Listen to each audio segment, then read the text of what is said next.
Hello and welcome to the Shenmue, the animation, the after show. I'm Barry. With me is George. Hello, everyone.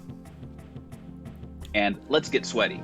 But first, before we talk about Dignified, which is the name of episode 6, the previous episode we did have some comments on. That one was Equal, which is the sugar-free stuff you put in your coffee, the sweetener. Yeah. Never showed up in the show. Rio doesn't drink coffee; he drinks soda, but maybe there's Equal in it. But we threw a question to the comments asking you guys, did you think we were going to get boat action on this episode? And we're going to find out once we get to it. Yeah. A lot of people were saying boat. A lot of people were saying no boat. I don't want to spoil that, but there was someone in the comments, Skill Jim, who did clarify. So, as you know, this is an adaptation of 2 video games. I played the hell out of those games. George did too, but I'll be quite honest, it was over 20 years ago, it feels like at this point. Especially the later stuff. Like, I feel like whenever I replay Shenmue 1 and 2, it's like for a few hours into the game, but never towards the end. But anyway, Nozomi was actually rescued in the game the day before as part of an agreement for Rio beating up Guizan, and they merged the 2 days events together in the anime, which worked well, he said. And I agree, it definitely works well, and it actually makes me question the game. Like, these guys are like absolute trash for kidnapping a woman, and yet as soon as you promise to beat someone up for them, they're like, oh, okay, you can take her. Yeah, like, they're not very good. What would have you done? Like, in that situation, I'd be like, I'm just not going back to the pier. Pretty much, Yeah. Yeah, if you get kidnapped once, why would you get kidnapped again? But yeah. Right. Yeah. So, I think that's interesting. But let's talk about this. So, George, boat or no boat? Let's just put the cat out of the bag. They didn't do a boat this episode, so we didn't have it. So we open up right with Ryu going to Hong Kong. My opinion on this is no boat. They didn't even do the people after the boat where they're like, oh, I'll see you later. Those little characters. They basically skipped any mention of it. And at that point, even in the second game, the original, they probably should have done that if you cut the content. It'd be like calling back to a deleted scene in the new Spider-Man movie. You're like, oh, remember the Spider-Man from the cartoon universe? Oh yeah, I forgot they cut that out, but we're gonna mention it anyway in the movie, in the final cut. Right. Why? There's no reason to. So I would agree, but what's your opinion on that? I feel like because the first 5 episodes were so speedy going through the first game, I would have appreciated if they spent just like 5 minutes on the boat before we get to Hong Kong to really reflect on him arriving. I don't think they needed the Chai fight, which I'm glad didn't happen because we just fought him. And him coming back again and again would get stale. But I did wish that there was just a moment to breathe and to really have the boat arriving in Hong Kong. We didn't even get that. It was just kind of like he was there. Yeah. And I will say right off the bat, there are some disappointments for me in this episode. This is the first episode where I look and there are some negatives. Do they outweigh the positives? Hopefully I highlighted something here because I mostly stuck with the notes on the new characters they introduced, which is a lot since the start of Shenmue 2. The first character we meet like right away, and she's interesting, Joy. She's interesting because it's not only her, it's also her bike, which is basically 1-to-1 from everything from her is 1-to-1 from the game. Actually, the bike that's based on, and I googled it because I wanted to know, a Honda Blackbird. In case you guys want to buy a bike now with the gas prices being so high, you guys might be looking into this. So, you guys want to look cool like Joy? Get a Honda Blackbird. Probably not an 80s one, but they all look kind of the same. I saw some of the 90s too. People were saying it's actually based on a 90s model. They look the same to me, to be honest with you. What's your opinion on Joy here and her introduction of basically telling Ryu to get out of the way, which is how she was introduced in part 2? In the game, I mean. I thought she was pretty close to her video game counterpart, even to the point of, and if anyone listening to this has or haven't listened to my interview with Lisa Wilkerson, who did the English voice for Joy. I had her on last month for Swing and Report Show. She speaks like almost perfect fluent Japanese. I think it is fluent, and so hearing Joy speak Japanese was really interesting because I'm like, I could see Liesel totally pulling this off. Like, I was kind of surprised they didn't, but maybe they just didn't know she could speak. Yeah, I don't know, because is she white? Is she mixed race? I can't tell. Joy. I don't know. I think she's supposed to be mixed. I have no idea, actually. I'm sure if you see her profile, it's something that they never touched about. I think the only thing I could think of that was a little different, she did have a relationship with Wong, like they knew each other, so that wasn't it. It was, she did this like really small flashback where she was basically talking what looked like that she's gonna have more background. They did like this weird little flashback when Ryu was talking about his father, and he said that like sometimes it's not fair, and like she was talking about Wong's past, about he never knew his parents and he was an orphan. So I'm wondering if they're gonna add more connection between fathers like they did with Chen in the first episode. Possibly. Yeah. She's Chinese, by the way. It's just I feel like her in-game model is very Americanized. Oh yeah, for sure. It's that weird English. It's that weird like 90s, 80s Japanese developers being really horny for American blonde women, you know what I mean? They always made them like blonde, big boobs, you know what I mean? You know what I mean? Guilty. Yeah. Another thing in the anime they kind of touched on a bit was that Ryu knows how to speak Chinese, even though we're watching the subtitled one, right, in Japanese. I'm assuming he's talking Japaneze. I'm assuming in the dub in English, it'll be all English. And this is something that when I did the notes for Shenmue 2, Yu Suzuki at first wanted to make the first game Japanese. And then when you get to China, he speaks, I'm assuming broken Chinese or very like, because I mean, Ryu doesn't really talk. He goes, okay, oh, I see. So him being a foreigner and knowing the basics would get him by, you know what I mean? And so that kind of made sense in design-wise. Here they kind of bring that up, that he knows some Chinese. What's your opinion on this? And you think that the world was ready back in 99 to play a game where it was like part Japanese, part Chinese, you know? Yeah, no, I think you're right, because when he went to speak to the woman who speaks Chinese in previous episodes, she was speaking Chinese and it was all subtitled in English. You're right, though. That would have been really cool. I know, what was it? Binary Domain did that. The game, they had different languages. I think it would have been really awesome if Shenmue 2 wasn't Chinese. It was kind of let down that the whole game wasn't Chinese. And it kind of would have been okay because Ryu kind of already speaks kind of like an idiot a little bit in some of the games where he's like, oh, okay. Like he's like, like he doesn't understand. I don't know. It just feels like he's a robot. Like he walks in like a robot and everyone else is a robot. Yeah, he is, of course. The next character is Wong. His anime model actually looks more like his character concept art than it does his in-game model, and that's obviously because he looked really anime in the concept art, and they changed him up for the actual game to fit more the aesthetic of Shenmue. But they reverted him back, obviously, to anime, which makes sense.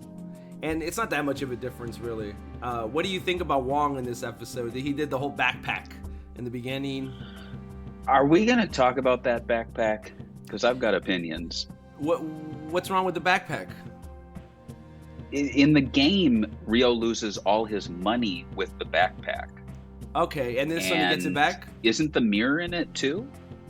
I think it was supposed to be, right? And they didn't really even touch on that.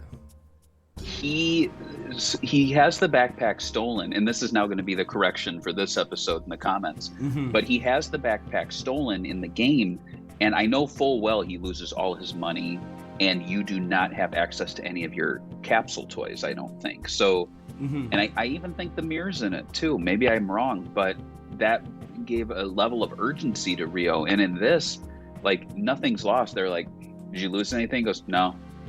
Yeah, just junk. No big deal. Well, you don't change your clothes in anyway, so what was in there? Like, I guess a toothbrush? Toothpaste? Yeah, I mean, you don't want to use foreign toothbrushes, dude, so maybe they have like a really specific way of brushing their teeth only in Japan. It's like secret. But I will say... You keep going, I'll fact check myself, because I don't want someone to... I will say that like I think the reason they did the not urgency compared to the first for the video game was because they wanted to bridge other stories of him finding the hotel room, which we'll talk about in a little bit. But yeah, The Phoenix Mirror was inside of it, and when he gets the bag back, the Phoenix Mirror's still there, but that's it.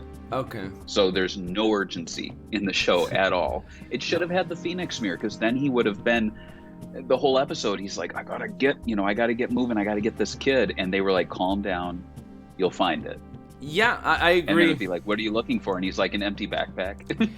and I'll show you a scene where I think it would be, it could have played into his studies with that old man. But first, let's talk about my favorite characters, the goons of Rin, Sam, Larry, and Rocksteady.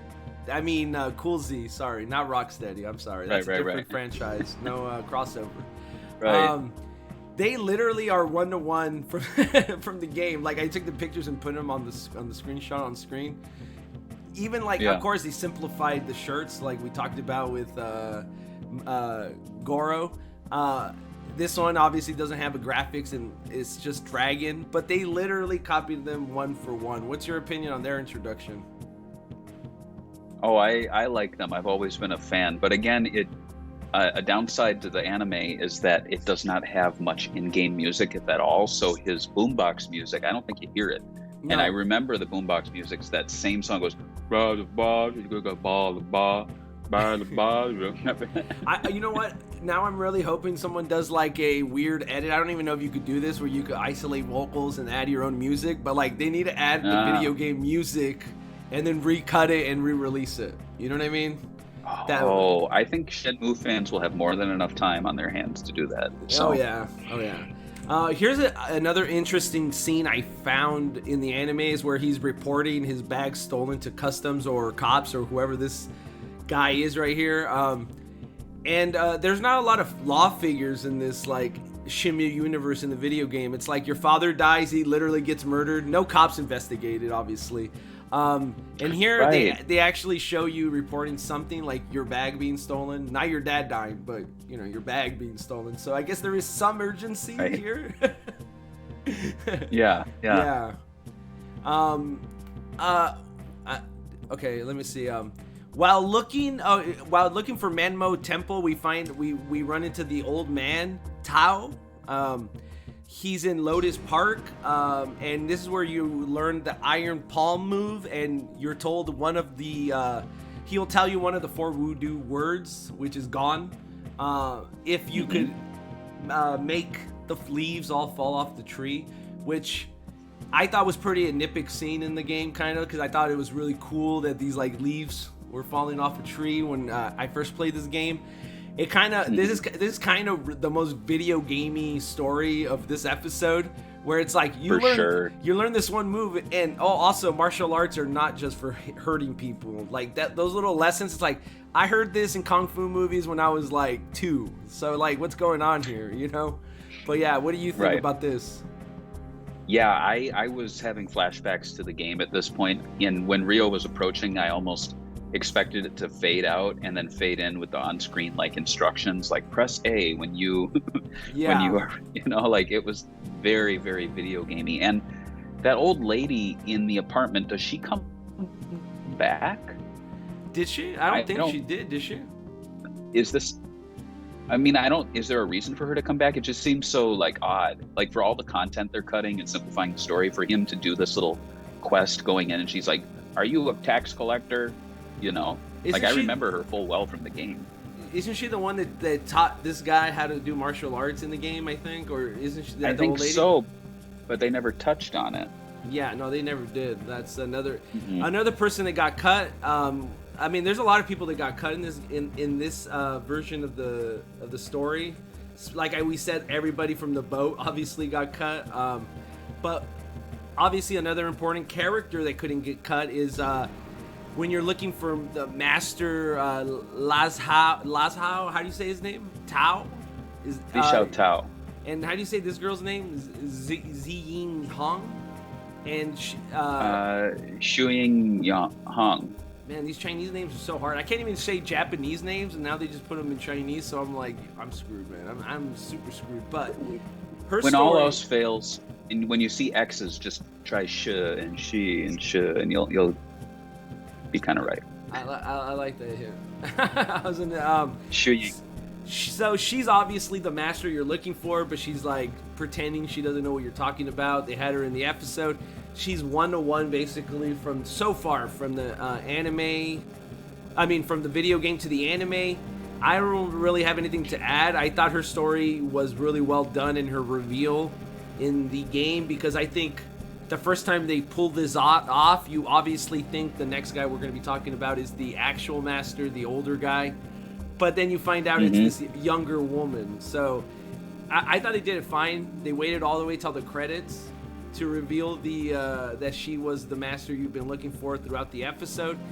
I think the only thing that kind of takes away from the surprise is that they had 3 storylines going together: the hotel, all these new characters, and then they reveal that she's the master. It didn't really give you that longing, weird mission, because all these are one mission that you do at a time, back to back to back in the game. And then this one, it was like they kind of bled into one thread, you know?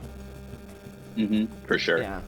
And I just wanted to put this guy, the older man, Lan Hao Liu, who he looks like the guy from Virtua Fighter 2. What's his name? Pai's father, Lao Chan, I think. So yeah, I always thought that he looked like him in the game, and I was like, I wonder if this is supposed to be him in the game, like a psych out, like, oh, you know that guy from Virtua Fighter that's a master? Actually, no. And he looks even more like him in the anime, I think, doesn't he? Yeah, he does. Well, you know, at one point, Shenmue was a Virtua Fighter RPG, so maybe this is where they wanted to work him in. Yeah. And then they would think he's the master, but Pai Chan is actually the master. Yeah. And he's like, oh no, she's my daughter. She's the master here. Exactly. You know? That's what I was thinking. when like, if there was a rough sketch and a like twist for like Virtua Fighter fans, this would have been it for the Virtua Fighter RPG.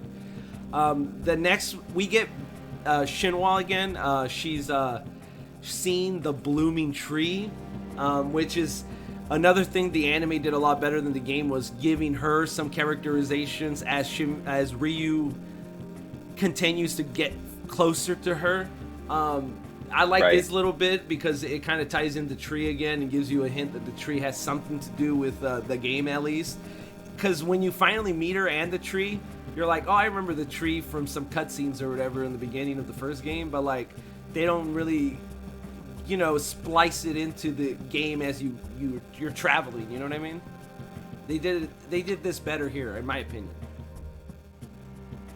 Yeah, I agree. And the last bit, I don't know if you.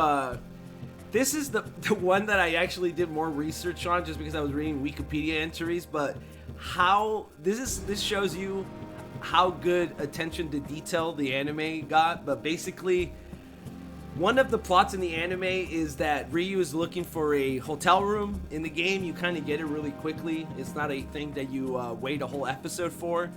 You finally find Joy tells you to go to this place called Come Over Guest House, and you meet Rin Dan, the owner, and she tells you if you tell them Joy, you get a discount. Well, in the game, if you told them Joy, you did get a discount. Also, the keys on the little thing, the key holder, in the game, people thought it was a glitch that they were supposed to all be gone, and he was supposed to give you the last key, but they left the stupid keys on there as a glitch because the developers got lazy. That's what the Wikipedia says. In the anime, they also did the same thing, but I feel like it's almost more like this guy is a lazy host and he doesn't want to have anyone stay at his hotel, so he's like, oh, you know Joy? All right, I'll give you a key. Like, I think that gives that's what it is, more than it's like the developers being lazy, because like, let's be honest, AM2 did a lot of like, it's just crazy, like the amount of little things like the fan and the newspaper, like they adapted everything from the game. That's the crazy bit. You didn't have to put absolutely, yeah. And even look at the newspaper on him. He has stuff circled in red, like a used newspaper. It's like so much attention to detail from Sega AM2 that like it's almost like, no, they didn't do that on accident. Sorry. You know, and it's probably him looking for another job, so he doesn't even care about this one. Yeah, You that's know? what I'm saying. And then the ending of the episode is a fan favorite character, Rin, the leader of the gang, saying things are about to get interesting. And I mean, isn't he the most popular character in the game? Yeah, for absolutely. sure, by a mile. And that's the ending for this episode. Anything you want to add before we close it up? You know, I clickbaited you all at the beginning saying I was disappointed. I wasn't disappointed in this episode. God. There were a few corners cut, I will say. I think I think the reveal of who the master actually was would have been stronger if we went one more episode, but I understand they need to keep things moving. I was surprised we did not get a new end credits because, as I said last episode, we can't have Nozomi in the end credits anymore because we've moved on from her. So who will be the end credits character, or will there be? And as we see, the episode kept going through the end credits, which was kind of surprising to me. Like, it's almost like they had too much episode. That's what I was thinking too. Yeah, so next episode I think will be the Shenmue 2 end credits, and I don't know who's going to be, but I'm hoping it's pretty epic. You know? Me too. I hope they have Rocksteady in it. My only thing about this episode is that, like I said, some of these stories being tied together was like it took impact from some of the reveals. Some of the characters being missing from the game is kind of lame, but it is what it is. Some of them are going to get cut. Outside of that, I think it's always my thing is they're going so fast. That's like my only issue with these, and I think it's everyone's issue. But besides that, if I've never seen the game, I've never played the game, I would think this is a pretty entertaining adaptation. But we want to hear what you guys have to say about the 6th episode of Shenmue the animation, the start of Shenmue 2. Do you guys think all these characters got introduced correctly? What do you think about Joy's bike? Should everyone drive a Honda Blackhawk 1988 version just like the game? Let us know in the comments below. Thanks for watching. Bye. Bye.